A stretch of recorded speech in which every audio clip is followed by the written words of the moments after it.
Here's a quick brief of how the webinar has been structured. The first half an hour, 45 minutes, we're going to talk about the AP exams in detail. In case you have any questions, please feel free to put them on the chat box on the right-hand side of your screen. We will answer these questions towards the end. And at the same time, you can unmute yourself and ask your questions as well. All right. Now, we want to ensure that you have access to all of these, links and information that we'll be sharing with you today. So by the end of the day, we'll provide you a recording as well as the useful links that you will require that can help you explore the right APs for your child. Okay. Rest assured, we are here to support you. And we will also share our numbers, and you can give us a call to have a discussion in case you need more clarification for your child, any specific needs that you have. You can reach out to us anytime for a one-on-one discussion or assistance for any questions that you have. All right. And we will be sharing the links with you so you can review these and use these, shared resources at home as well. But before we get into it, let me quickly give you a brief about Reviser. We are a learning support company that works with students all the way from grade 8 to grade 12 to help them achieve their academic goals. We largely help them in two major areas. The first one is test prep, where we help them coach for SATs, ACTs, APs across various subjects, IELTS, etc. And the second area is academic tutoring, where we provide coaching for students in the Cambridge board, which is IGCSE ASNA levels, and IB, basic subject tutoring for maths, physics, chem, bio, and number of other subjects, right? We have been in this space for close to 10 years now. And, we have students from across the globe. We are headquartered out of Bangalore, but we are an online company, so all classes happen online. All right, so let's talk about the AP exams. Why should you write it? What is the structure of the exam? How is it scored? We will cover how to score well on the AP exams, including some strategies and techniques that that you should apply to do better. A key part of today's webinar is helping parents and students choose the right APs. And how can this be done? This can be done across various ways. So one of the ways that you can do this is by looking at the score distribution tables. We will discuss that in detail later as well. You can also look at subject categories, right? Connecting AP subjects to major careers is also one of the things that you could perhaps look at. And you should look at, what are the college plans that your child has, or what are you planning, which colleges and which programs are you planning to apply to? And that also is a factor that will help you decide which APs to take. All right. Finally, we'll discuss some of Reviser's AP programs and what we can offer. So before I dive in, let me give you an overview of how the AP exams really fit into the bigger picture, right? For students who are aiming to study abroad for their undergraduate studies. So there are a couple of components, major components to consider. When you're applying to universities abroad, the admission counselors will be looking at 3-4 major areas. First, of course, is academics. This is the most critical part of your application. It will require your grades from your transcripts from grade 9 to grade 12. So a strong academic performance is a basic. This is the basic given. If your academics are not there, it doesn't matter how many APs you've taken, right? One of the other things that colleges and universities look at is standardized prep. Basically, earlier students could take the subject SATs, right? College Board used to have these tests to showcase their strength in specific subjects like math, physics, or chemistry. However, College Board has discontinued these tests globally, I think 5-6 years ago. And now, if you want to highlight your expertise in a particular subject, AP exams have become increasingly important, right? So unlike the SAT or the ACT, which primarily test your basic English and basic math, APs allow you to demonstrate your proficiency in a specific subject. Now, this has to be relevant to your intended field of study. Now, whether you're aiming for medical school or engineering or the sciences, AP exams can help you stand out. Colleges also look at your personal profile beyond academics and test scores. Your profile plays um, a, a crucial, it plays a crucial role. This will include things like internships, research papers, extracurricular activities, sports, or any other achievements that you have. So all these elements collectively form a comprehensive picture of who you are and what you bring to the table, right? Another very important, crucial part is the college essays.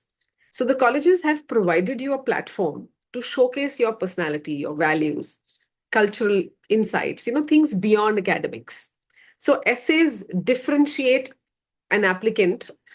It also demonstrate your fit with the college and highlight strong writing skills. So your essays play a vital role in the holistic overall review process, and they influence your admission decisions significantly. So understanding how all these components, how they fit together is important for a strong essay application.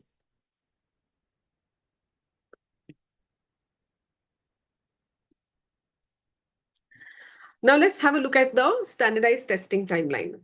Now the testing timeline is crucial for your academic planning, right? Your high school years, grade 9th to 12th, play a very important role in your academic profile and preparing for standardized tests. And let's break down the key points that you should be keeping in mind. While grade 9 is foundation years and early preparation, of course, academics and profile building will happen across these 4 years. In grade 9, start early by engaging in extracurricular activities. You should explore your interests, and very important thing is establish strong study habits, right? In grade 9, this is what your aim and focus should be. Additionally, you could consider taking the PSAT, which is a preliminary SAT to gauge your readiness for future tests.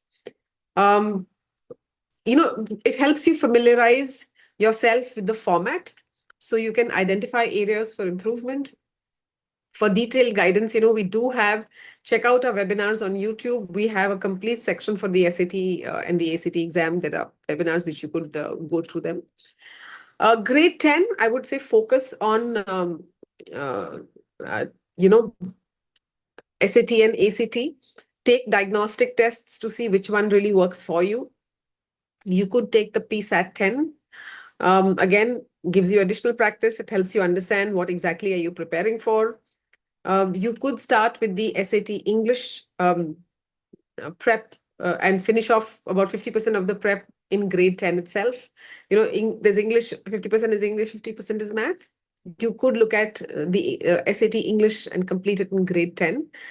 SAT math does require math portions of grade 10, and it builds on that. So I would say avoid doing SAT math prep in grade 10 until unless you're doing ad math. And that helps you prepare. You already have a strong base and you could perhaps look at it. But otherwise, post your 10th grade exams is a good time.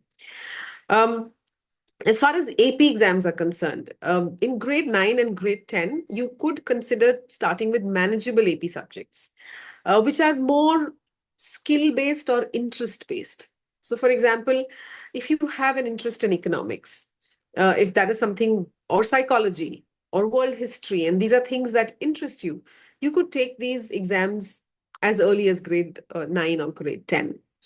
Skill-based APs, where if you've been coding for a while and you're interested in coding, looking at computer science A might be a good idea, right? Economics, like I said, microeconomics are exams you could take in grade 9 or grade 10. Avoid advanced subjects like, AP Calculus BC at this stage. Grade 11 is intensive for testing. Students who are US citizens should take the PSAT and MSQT to qualify for the National Merit Scholarship. There is an additional scholarship available to US citizens. It's a talent hunt. Think of it like the Olympiads. They are looking for students who are ahead of the curve. If you're academically inclined and you're a US citizen, this exam needs to be taken in the October of grade 11. It gives you an additional scholarship. Again, the test itself does not give you a scholarship. It's a qualifying test. You have a couple of more rounds and you're eligible for an additional scholarship other than what your colleges are giving you. So try and finish your SAT and ACT exams by the end of grade 11. So that you have all of these ready when you're looking at colleges. Believe me, while there are no clear cutoffs for colleges, you do have indicative scores that if you're applying to a particular college or a particular course, usually students between this range for the SAT scores get in. Of course, there are some colleges that are test mandatory. So you do end up you have to take these tests. But even in test optional colleges, you will get an idea of with whatever your SAT score is, where are you pegged? So grade 11, again, I would say start your prep early for your APs if you plan to take APs. Usually, most of your APs will be taken in grade 11. For the Indian board, CBSE and ICSE students, this will happen soon after your exams in March. The exam will happen in May. So you do have that extra window to prepare. For students who are studying, doing the Cambridge or IB, this usually happens, and who are giving the May cycle exams, this will happen along with your exams. So make sure you plan well and start preparing for these tests early enough. All right. Now, those of you who are planning to send in your AP scores with your college applications, these need to be done towards your 11th end of 11th grade, right? So this grade 11 is crucial for standardized testing. So make sure you plan your study schedule carefully. All right. Grade 12 usually focus on completing your college applications. Having your SAT and ACT scores by now is an advantage. Most students who are sending their AP scores in would have taken the APs in grade 11. Students who are planning to take a gap year can take it at the end of grade 12 as well. We do see students who are taking the tests at the end of grade 12, but those are usually students who are taking it for college credits and not so much for sending in the scores with your applications. So what are the key takeaways? Start early. Begin your profile building and test prep starting grade 9 itself. Choose wisely. Select AP subjects that are appropriate for your grade level and your academic readiness. Make sure you plan strategically, ensure you complete your SAT and ACT by grade 11, leaving grade 12 free for college applications and finalizing any last minute details. If you understand and plan your testing timeline early on, you will make sure that you are well prepared and strategically positioned for your academic and college admission goals. Proper planning will reduce stress and allow you to present your best self to prospective colleges. Spreading it out across 4 years is a smart idea. All right. Now, let's try and understand what are APs. Now, like I had mentioned earlier, AP exams are college level tests which are taken in high school. And they focus on a specific subject, right? Unlike the SAT and ACT, which are only testing your basic English and basic math, the AP exam is something that you would have probably done in your first semester of college. By taking them early, right? You are trying to showcase your strength in that subject. Now, unlike the SAT and ACT exams, which happen 7 times a year, AP exams are offered only once a year in the month of May. Like I mentioned, sometimes it may clash with your exam. So careful planning is essential, right? Like I mentioned earlier also that if you're doing Cambridge, that's IGCSE, AS and A levels in the May cycle, and the IB exams, which also happen in May. So this overlap means that you really need to plan for your AP exams well in advance to make sure that there is no conflict between your school exams and your AP exams. All right. So currently, College Board offers almost 30 plus subjects. But the availability of the subject varies by country. In India, almost 28 APs are now offered. Knowing which subjects are offered and which are available will help you plan your studies better. I cannot emphasize enough that proper planning and understanding the timing of these exams can help you manage both your AP and your school exam preparations effectively. Make sure you start early and stay organized to ensure that you can perform your best in both the exams. All right. Now let's try and understand why do we need to do the APs at all, right? Before we dive into the specifics of the AP exams, you need to understand why. So the APs require a significant time investment. So make sure you have a solid reason for taking an AP. Don't just take them randomly. So one of the primary reason that students take the AP exams is to stand out in the college application process, right? Academic performance is a basic expectation. Colleges will already assume you're doing very well. So to stand out, you need more in your profile, and that's where the AP exams come in. There is fierce competition for college admission, especially in the US. Academics alone may not be enough. So this will help differentiate you from the crowd, which is one of the key reasons many students take them, to make your application impressive. Colleges are always looking for students who are willing to take on rigorous courses and are doing better, doing more, right? So this is one of the key aspects. Now, another aspect could be to earn college credits.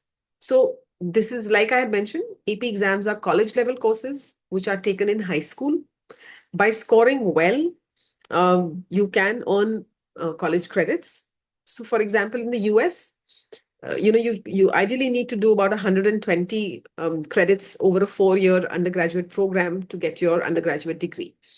Now, each of these credits, these 120 credits that you need to complete, about each of these credits usually cost anywhere between $1,000 to $1,500, right? Now, by passing an AP exam, you can save on these costs and potentially skip certain introductory courses in college, right? So this not only reduces your tuition fee, it also lightens your course load. And we will discuss this in detail later. Now, with the credits earned from AP exams, you may be able to graduate early or add an extra minor to your degree. So this flexibility allows you to make the most of your college experience.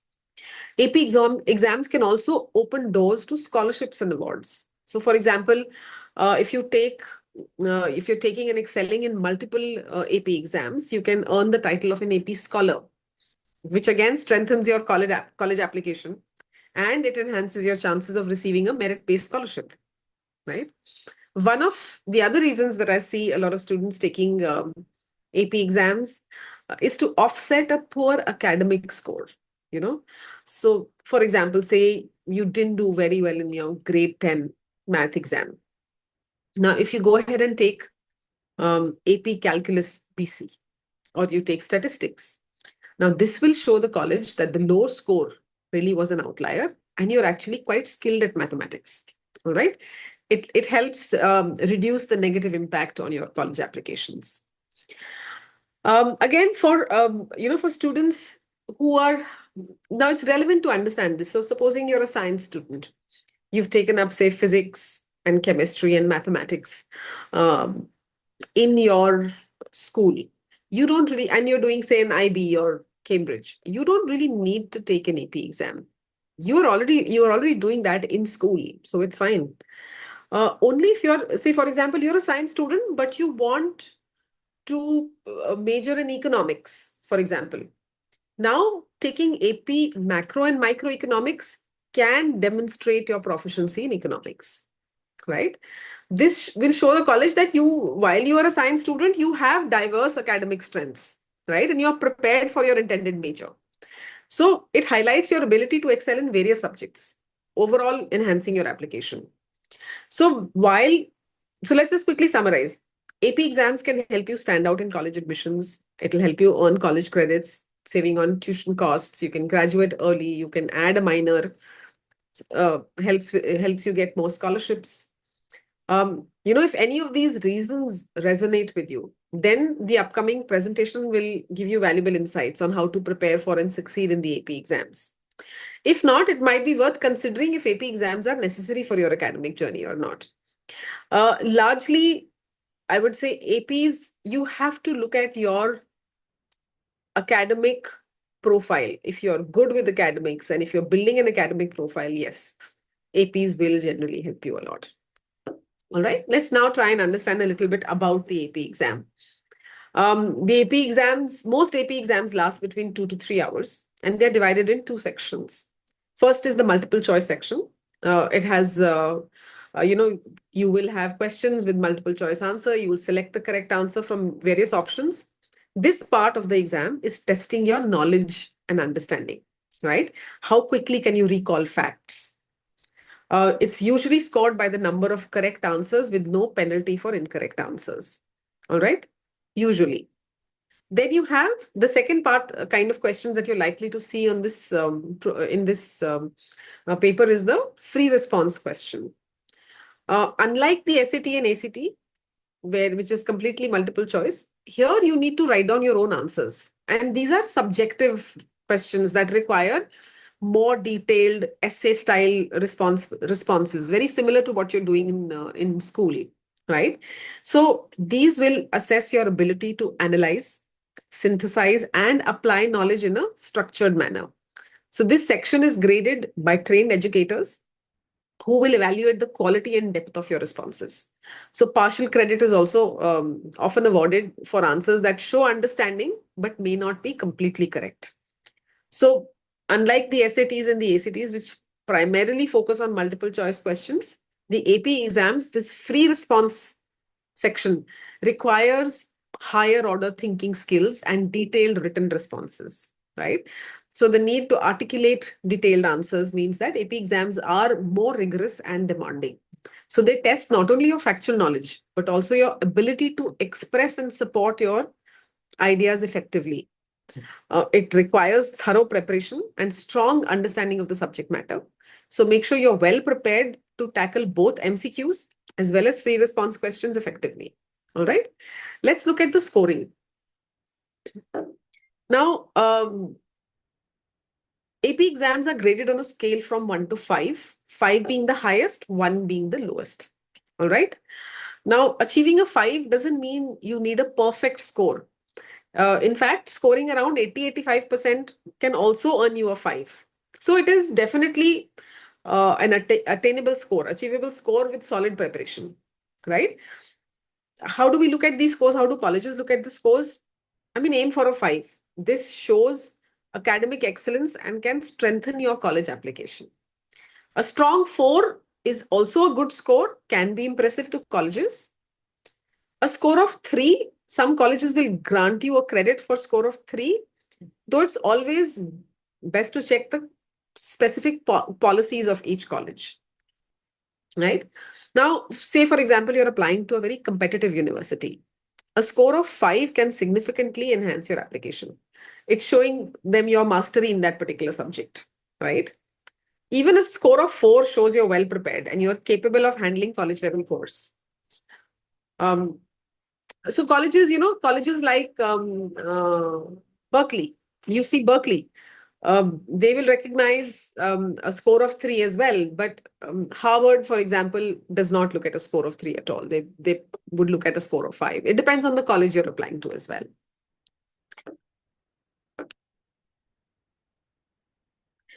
Now, AP Scholar. AP Scholar isn't a term just for any student who takes an AP course. It's an honor awarded by the college board. Now, to become an AP Scholar, you will need to perform well on multiple AP exams. So, while there is no monetary reward involved, you will receive a certificate commemorating the honor. So, and even better is the AP Scholar designation, which appears on your AP score report, which you send to the colleges. So, that itself has weightage. So if you are academically inclined, if you're good at academics, This is something that you could be looking at. Now, how do you become an AP scholar? The designation is based on two main criteria. One is, of course, the number of exams you've taken, right? And so, I mean, okay, I would not say the number of exams. It depends on the number of exams you've taken, but you've scored higher than a 3 out of 5 on these exams. And the other is your average. So you cannot just, I would say, I would not recommend that you just randomly take an AP exam to say, I'm just checking how ready I am. No, it will affect your AP score average. So if you score a 3, if you get a score of 3 or higher, so 3, 4, 5 on 3 AP exams, right? You're called an AP scholar. Now, if you score a 3 or higher on at least 4 AP exams, and you have a minimum AP average of 3.25 on all your AP exams that you have taken, you are called an AP scholar with honors. All right. Now, if you take at least 5 exams where you have scored 3 or higher and have a minimum AP average of 3.5, you are called an AP scholar with distinction. Now, if you're good with academics, if that is your strength, then definitely taking multiple AP exams. If you're an AP scholar with distinction, your AP score reports will show it, and definitely it does boost your application, right? Now let's try and look at it. How do you decide which AP exams should you take? Now we will examine some data, which will be a starting point for a discussion on how to choose the right APs, right? One way to decide is to see which AP exams uh, align with your intended major or your career path, right? Now we have a general idea of the areas that we are interested in for our undergraduate degree, even if we don't know which exact area we want, which exact major you want to pick up, right? So for example, you may be interested in pure sciences, or you might say, I think I'm interested in math and computer sciences. This seems to be the area that I'm probably going to do in college. Now, based on this, what College Board has done is they've made subject categories for APs, right? And there are 7 major categories. So capstone program, arts, English, history and social science, math and computer science, sciences, and world languages and cultures, right? Now, each one of these categories will have a cluster of subjects, right? So you will have to figure out which are the ideal APs for you to write. So for example, if you're interested in computer science, here is a list of APs you could potentially be taking. You could take calculus AB, BC, computer science A, computer science principles, pre-calculus, statistics. All of this will help you in your, even if you don't know your major that you're wanting to apply for computer science, all of these are good. Or if you were interested in doing pure sciences, you could potentially take AP biology, chemistry, environmental sciences, physics 1, physics 2, physics, electricity and magnetism, physics C mechanics, right? And College Board has some useful tools to help you make your decision. And you can see, these subject categories. So I'll just take you to the College Board website. One second.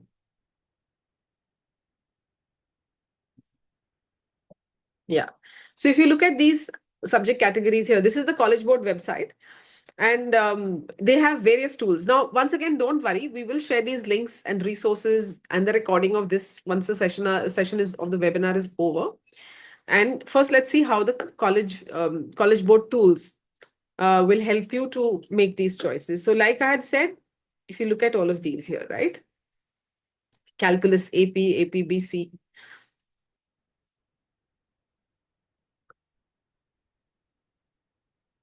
So for example, if you're thinking about writing AP Calculus BC, now if you click on that, you will see that this is AP course Calculus BC, right? Now you can see that it connects to 38 majors and 107 careers, right? Some of the majors that you're planning to apply for, if you're applying to computer science or if you look at this here, computer science or economics, finance, multiple things, mechanical engineering. If you're planning to become a financial analyst, so taking AP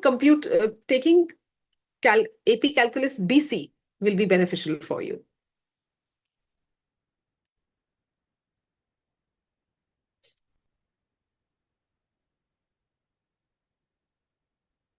right?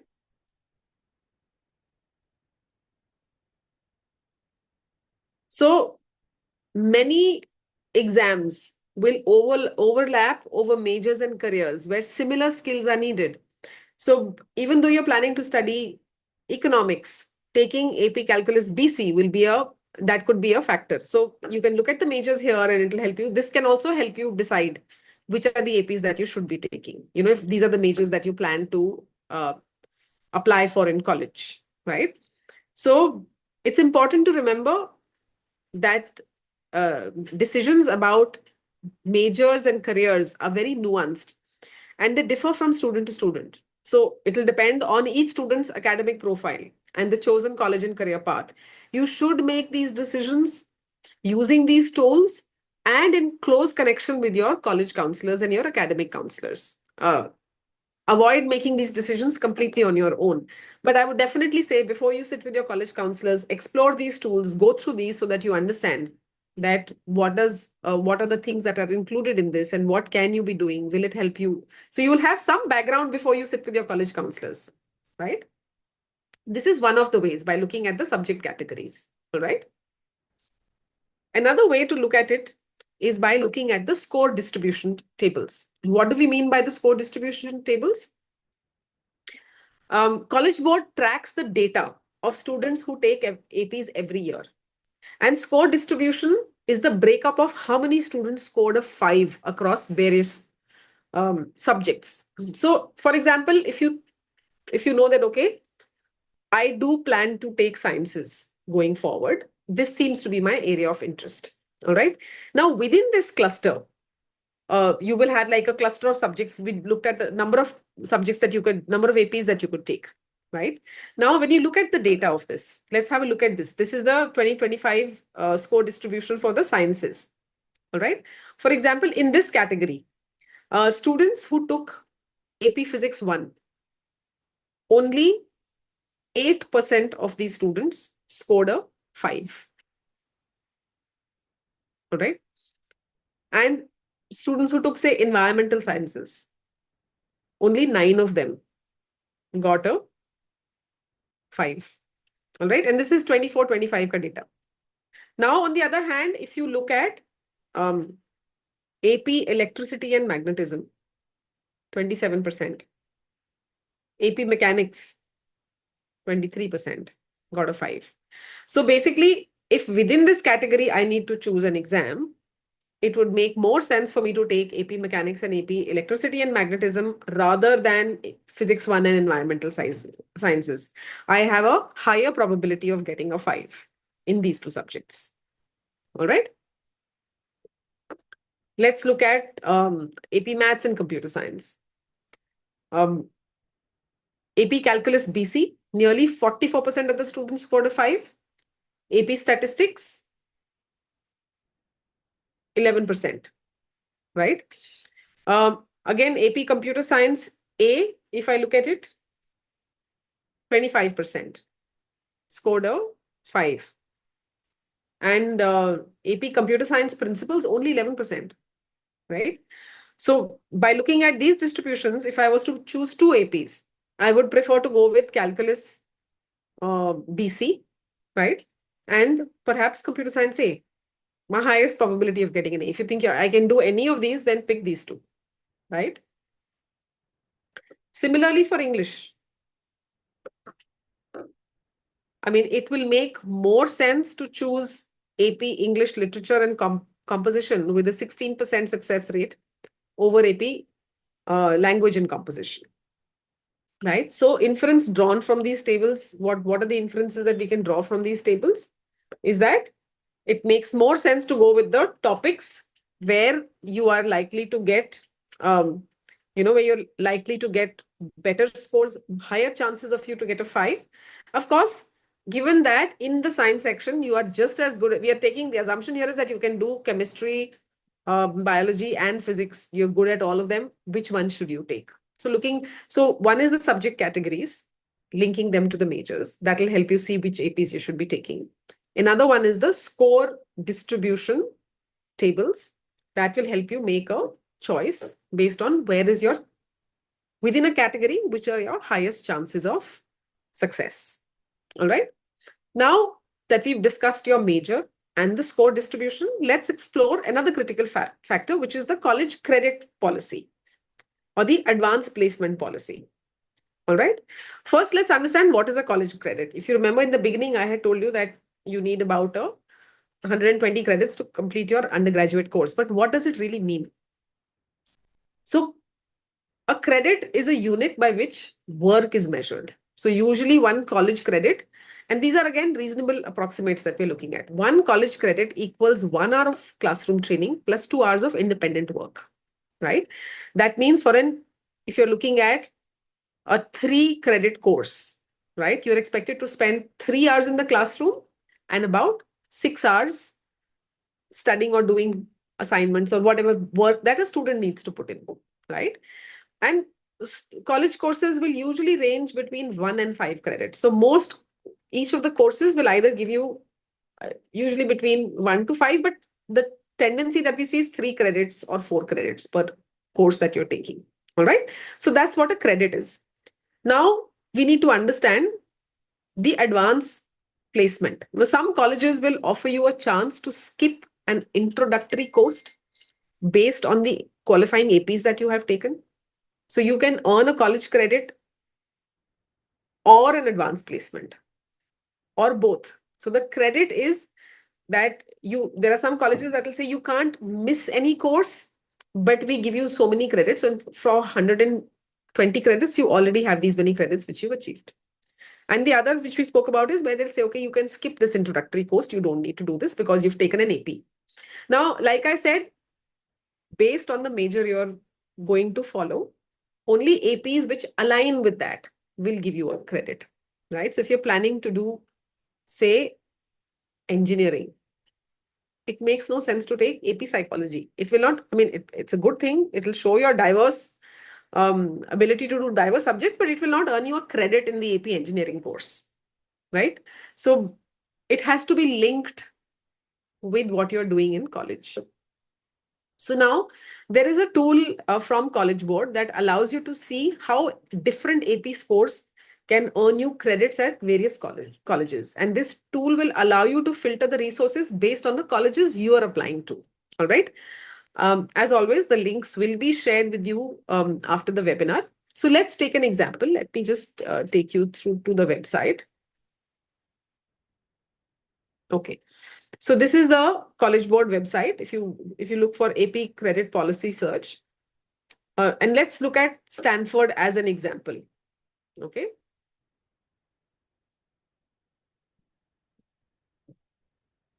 So once you've selected Stanford from this list, you'll see a list of tables for all the AP courses that they accept.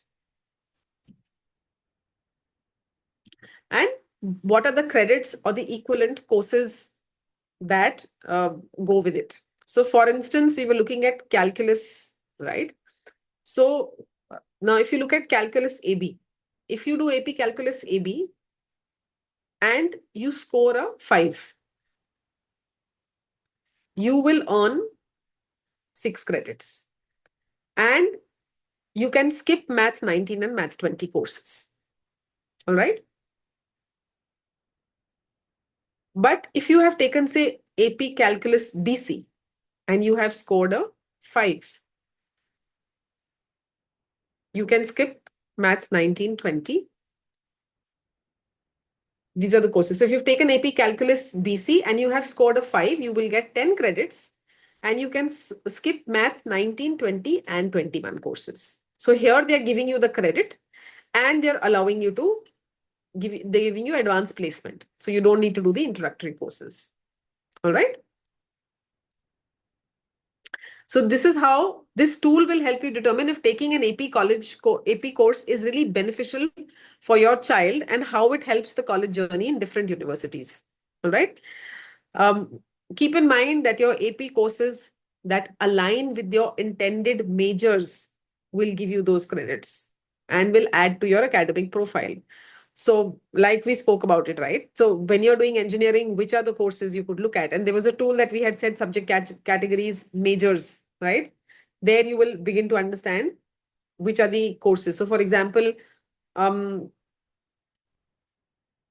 if you have taken up macro microeconomics, it may not give you any credit for for an engineering course, but courses for if you're taking engineering, you might get credits for AP Calculus, AB or BC, AP Physics. They might be the more suitable options, right?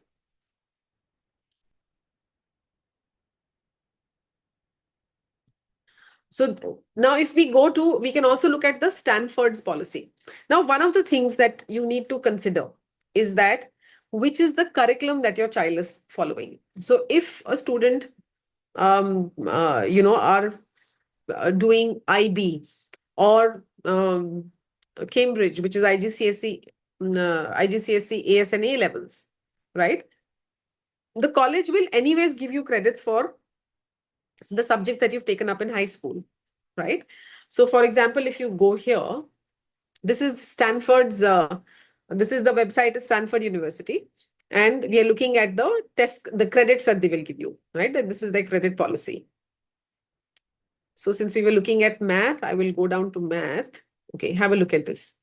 So, if you have taken, say, AP Calculus AB, and you've scored a 5, you'll get 6 credits. You can skip these courses.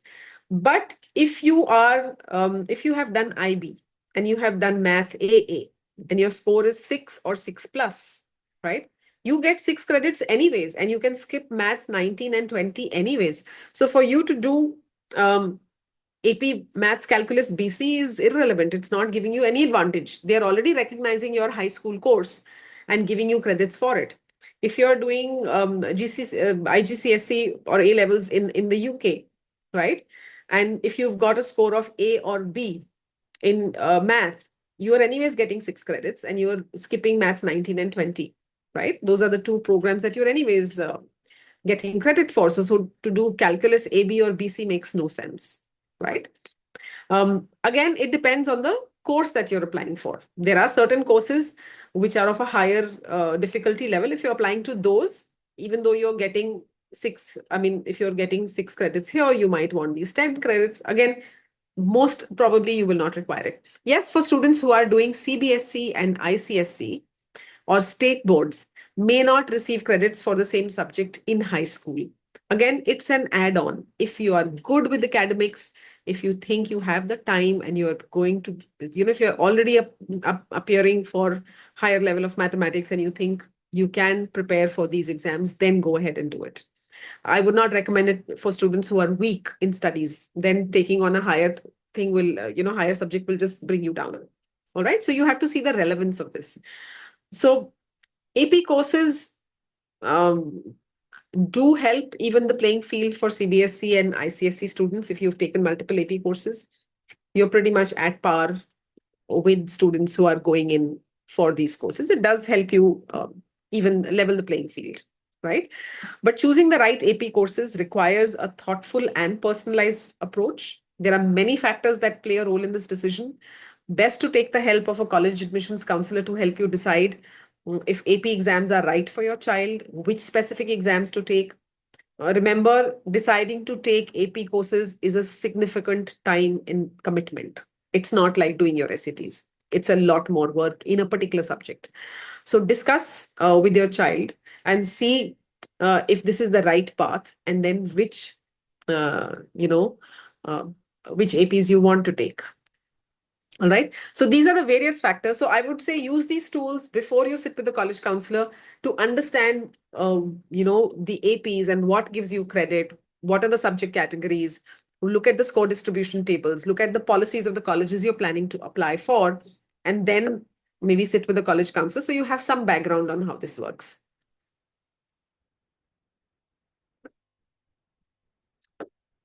Some of the things that you should keep in mind about taking the AP exam is their testing policies.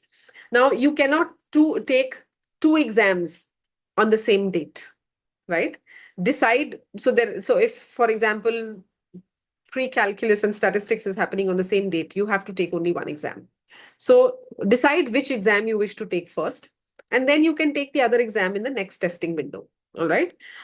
You cannot retake the same exam. So there are two testing windows that are there within each year. So if there are some exams, if it's clashing with the regular AP exams, when they have a timetable of regular AP exams and then they have a late testing. Now, if you have a school exam on the same day, for example, you can opt to take an exam with the late testing also. But keep in mind, late testing does not have every exam. So it's not that it's identical, that in your regular testing window, maybe 28 exams may be offered, but in the late testing window, only 15 exams might be, APs might be offered. So make sure that you look at the timetables in detail. All right. Now you cannot retake the same so for example, if you've chosen to take calculus BC, irrespective of the testing window you're taking it in, you cannot retake the exam in the same year. So supposing you took calculus BC in the regular testing window, you cannot take it in the late testing window also. You have to wait 1 year again to take the exam, right? You can, however, take all the 4 AP exams in the same year, right? You can take pre-calculus and any one of the other calculus exams. So you can take pre-calculus and calculus AB or pre-calculus and calculus BC in the same year. Um, Now, you can,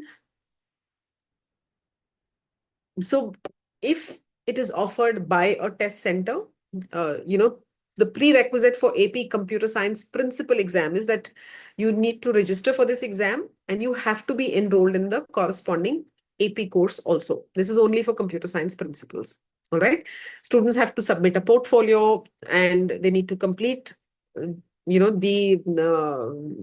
exam course to be able to receive the AP exam score. So computer science principles is a little more complicated. It's best to speak with either your school or the faculty, whoever is going to teach you, so you understand the nuances of computer science principles. Now, College Board exam as of this year is a digital exam.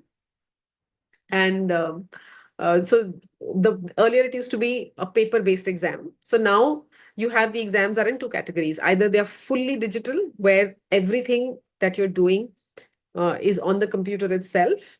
So your typing skills also matter. So especially, and this is largely for the theory-based subjects like AP, psychology and everything. There are some other exams which are happening in hybrid, right? So you will need to understand which is the exam you're applying to and which is a hybrid exam and which is a purely digital exam. All right. So I think calculus, AB and BC are still hybrid exams where you will answer the multiple choice on the computer, and for the free response, you still have to write in your booklet. All right. And the exam is happening on the Blue Book app, right? One of the important things that we would like to stress on is that while the exam happens in the month of May, registration starts happening well ahead of time. Registration usually opens up in September, closes around mid-November, long before the exams which happen in the first 2 weeks of May. So make sure you register on time to secure your spot and avoid any issues. Every year we see 3 to 5 students who have forgotten to register for the exam. They've prepared very well, and it can be very disappointing if you have not applied. College Board may offer a second registration window, sometimes through December through mid-March, but most centers may not, right? So it's best to make sure you're registered before November. And you can find these dates and times for the AP exams on the College Board website. All right. Um, some test centers might offer late testing in the third week of May if you can't take the exam during the initial period. But it's always a good idea to check with your chosen test center about the specific deadlines, as they can vary. In India, the AP exam registration is handled by the authorized test center, and you need to follow the registration and the payment instructions provided by your preferred test location. And these centers operate independently. So each center may have different offerings, deadlines, fees, policies may differ. So, like I said, every year we see students who miss registration for various reasons. Some will think that, oh, there is a late registration window, and you know and they miss the initial deadline. Some I've even noticed that there are some people who have a issue with payment processing, especially with credit cards. You make the payment and the payment might bounce back, and you have not realized that the payment has bounced back. So what's happened is that you have missed that. Now you are not registered anymore. So it's important to complete your registration as soon as possible with your selected test center, and verify your payment confirmation to avoid any last minute problems. Missing the registration deadline is very disappointing, and it can really mess up your academic plan as well. So I strongly urge that you mark the registration period in your calendar, follow the necessary steps, confirm your registration details. Being proactive in the registration will make sure you have a smooth and successful experience while taking the AP exams. Now, unlike the SAT and ACT, which offer multiple test dates annually, AP exams are held once a year in the month of May, and giving you roughly 7 to 8 months to prepare. So starting early is crucial, because you'll need to balance AP prep along with your regular school exams, and possibly the SATs as well, right? So you will need to, and also, it may seem, oh, I have 7, 8 months till May, I can prepare. No, when you actually sit down on a calendar, okay, sit down with the calendar and block out the dates that you will need. Say if you have midterm exams, right? You will need to block out the dates for your exams, including the preparation time that you need for those exams. So you block that out. Any important events, travel events, if you're doing your MUNs, if you're doing debates, most students are very involved in extracurricular activities. Whenever those events are happening, block out those dates. If you're doing AS levels, you will have pre-boards as well. So while you tend to think you have 8, 9 months, a full year to complete the portions, you will effectively have 3 to 4 months. So early preparation helps distribute the workload and manages the last minute stress. So definitely start planning from now itself. Make sure. So these are things that you need to do to know to do well on your APs, right? First is plan it. Start early, plan, calendarize your work, and understand how much time do you really have. Believe me, you are trying to take a college level course when you're still in grade 11. Don't underestimate it. It requires 200 to 300 hours of prep from the student, right? Classes may happen for 40, 60 hours, but a lot of work needs to be put in by the student, given the free response style of questioning that you need to get ready for. It takes time. It's a significant time commitment. So make sure you start early, plan well. All right. The other thing that I would like you to do is utilize um, the study materials wisely. Good resources are limited, so make the most of what's available. Use textbooks, online resources, review guides. Taking practice tests is invaluable for assessing your readiness and identifying your areas of of improvement, but don't take them randomly. There are only 6 to 10 relevant tests available.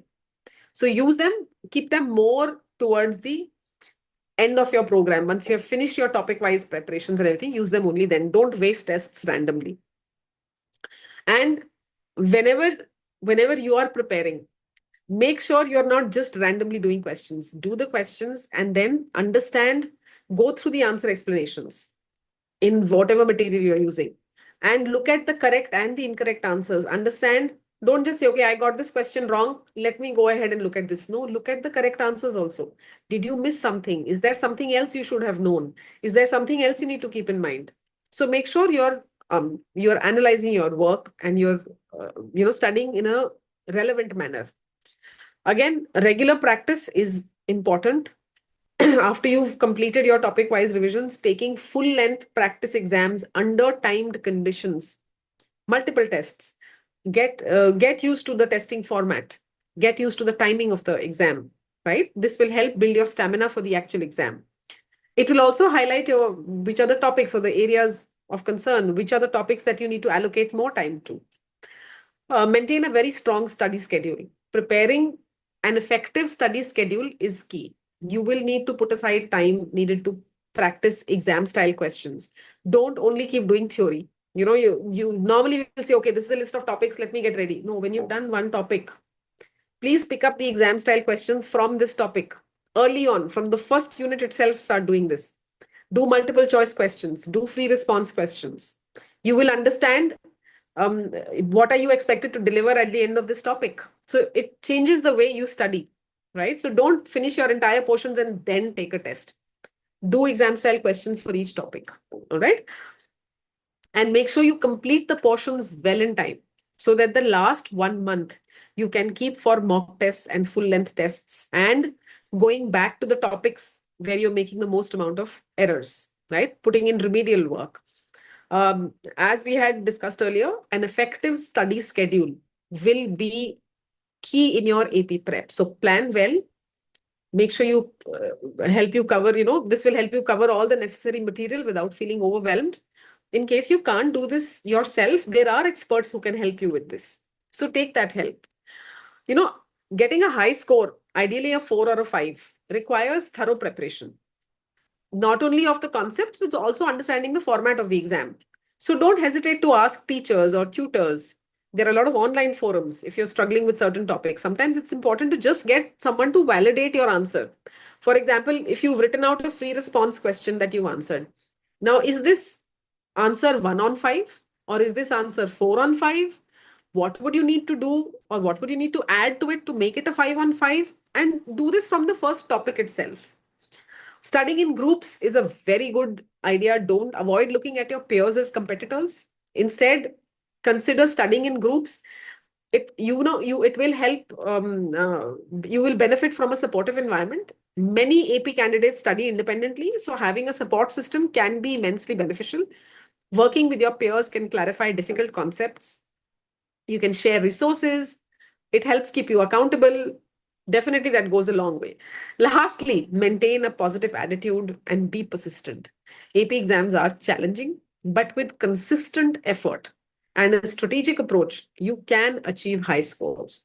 Remember, the goal is not just to pass the exam, but to master the material and demonstrate your academic prowess in that particular subject.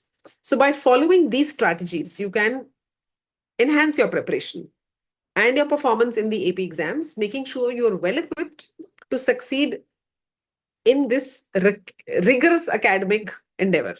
All right. So let's have a look at the subjects that we offer. At Revisor, we provide comprehensive support for your AP prep across 15 to 17 subjects.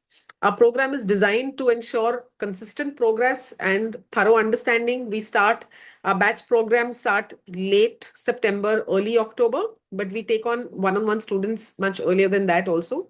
Duration is usually 6 to 7 months. Um, we have live online tutoring classes, 30 to 40 hours, depending on the subject that you're taking with experienced faculty. After each session, students will have to complete an equal number of assignments with exam style questions. So, for example, for a 2 hour class, if you take a 2 hour class, you will require to put in 2 to 4 hours of assignments. We have unit tests. So, after completing each unit, students will take a unit test to evaluate their understanding and their prep levels. Based on these results, we will provide targeted remedial sessions or address any gaps, right? In the last couple of months, students will take about 6 to 8 full-length mock tests in a timed setting. These tests are designed to simulate the actual exam experience and to build your confidence. We also offer self-paced courses with comprehensive digital materials, including assignments, test papers, instruction videos. Students can prepare at their own pace and attend doubt clarification sessions with our faculty. Each subject includes at least one session per week, ensuring steady progress and regular interaction with the instructors. It does ramp up closer to the exam. So our method and philosophy is centered around providing structured, consistent support over a period of 7 to 8 months, helping students excel in their AP exams. Now, I want to stress that you cannot depend only on classroom training. When something is taught in class and you have been given work, that work has been given to you to strengthen whatever you have learned in class. You have to apply whatever you have learned in class, and you have to do revisions at home. There is, like I said, the multiple choice is testing your knowledge. Just understanding a concept is not enough. You have to have total recall of certain topics and certain concepts. So, what we call mugging up, we don't like to use the word mugging up, but you need to have total recall. If you don't have recall, how are you going to produce that work? And you have to have recall and understanding how to apply that information in a given scenario. You have to, all of that is required in these courses. So um, while we are saying there are 30 to 40 hours of classroom sessions, that means that you will have about 80 to 100 hours of work that you will need to put outside of the classroom training as well. So it is a comprehensive program. It's like taking on another subject in school. With regards to the subjects that we offer at Revisor, here is a list of subjects that we offer at this point. There are one or two more also that we offer, which are not part of this list. We have recently added AP History. We're doing Government and Politics, English Literature. Um, so if you need any help, we are happy to answer those questions, or we can set up one-on-one meetings post this webinar in the coming week, and we can discuss your requirements individually also. These are some of our scores of 24 and 25. This is what some of our students say. All right. So I think a lot of information has been shared, and I'm sure it's quite challenging. Now I'll start taking up the questions that we have in the chat box, and then later on you can unmute and ask questions as well. Yes, Uday, we will be sharing a recording of this with you within the next 24 to 48 hours. Are AP exams for the US unis only? Not really. There are many colleges, depending on the colleges that you're applying to. For example, if you're applying to Cambridge and you are a ICSC or a CBSC student, for example, it's mandatory for you to take 5 APs. If you have not taken 5 APs, they do not recognize your application. So, which is one of the very rare cases. I'm talking about a really extreme case.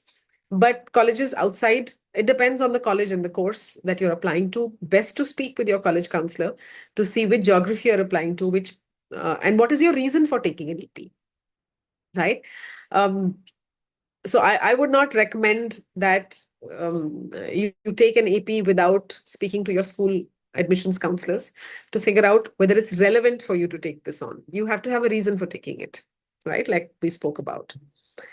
Does a low AP score get reported through the college board, or is sending that score optional? Which countries look at AP scores besides the US? Again, like I mentioned, Cambridge definitely, I know, looks at it. Many other colleges. Again, it depends on how rigorous is the university that you're applying to. The more selective the university, the more they require it. What does 19, 20, 21 mean? Okay, Poonam, these are course numbers in Stanford that we were looking at. So when you're doing the first semester in Stanford, there'll be various courses that you're. So for example, if you're applying to say economics, or if you're applying for mathematics, or you're applying for engineering, there's a list of courses that you will be completing in semester one. Now, one of the courses, math courses, so if you're applying to a math-based program, they will have some introductory courses. So that was the name of the courses in Stanford, which they said that these are the courses that you can skip. I hope that helped. What are we doing maths? What if we do maths AI in IB? Okay, again, like I said, it depends to the courses that you're applying for. There are some courses that will require AA or will require AI. Based on the course, what the requirement is, if you've taken a lower level of maths, then in that case, taking a math calculus BC might help. Again, I would recommend that but the policies of each college varies. And sometimes within the same college, the policy will vary for for different courses. So best to speak with your college counselor in school and try and figure out, is AI eligible for that particular course, or is AA required for that course? What is it that you need to do? Will taking an AP even help? There are some universities that will say that if you have not taken it in 12th, you are not eligible, and AP will not help. You need to do certain courses, and there are certain courses that will say if you've not done this level, you cannot apply for this course. So very specific to the companies, to the college's policies. So look at that. My son is in Cambridge board with subjects physics, chemistry, math, and CS. Which AP subjects do you recommend if he's willing for CS for undergraduate admissions? Like I said, if you look at the cluster of subjects, which is there for maths and computer science, any one of those will work. But again, look at the policy of the colleges that you're applying to. And every college has their own policy. And usually deciphering them can be a little complex. Speaking with a college counselor usually helps. Request you to reshare the AP subjects offered by you. Okay.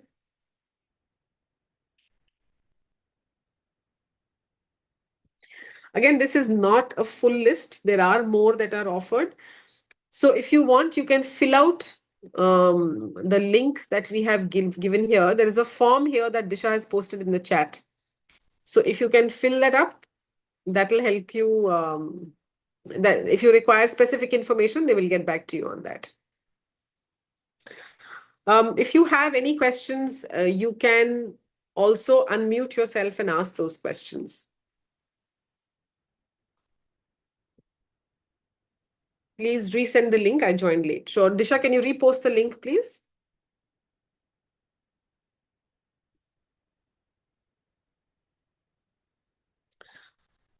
Kansha also just mentioned there that you would like a link of the webinar also sent to you, so that uh,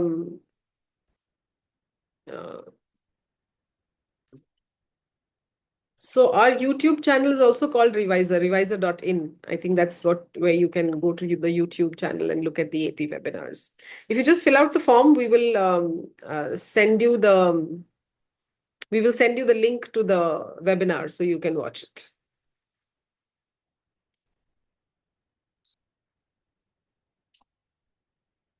Any more questions? Please feel free to unmute yourself and ask as well.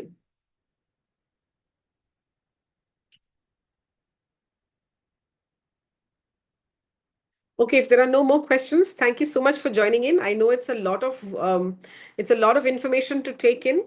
If you have any questions for us, I'm putting our numbers here on the screen. Please feel free to call up and book an appointment. We'll be more than happy to have a chat with you. If you want to speak to some college counselors, if you don't have a college counselor in your school, and if you'd like to speak with someone, again, do fill up the form. And we can send you the numbers of a few college counselors that you can connect with who will help you make these decisions.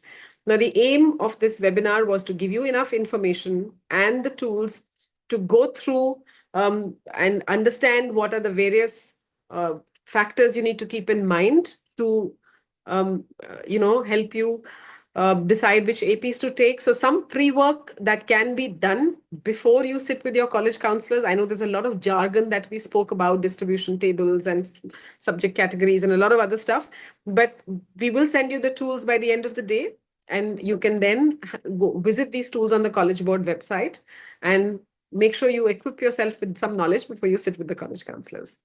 Thank you so much for joining in. I know it's a Sunday morning, and thank you so much for being an interactive audience as well. If you do need to get in touch with us, please feel free to do so. Bye-bye.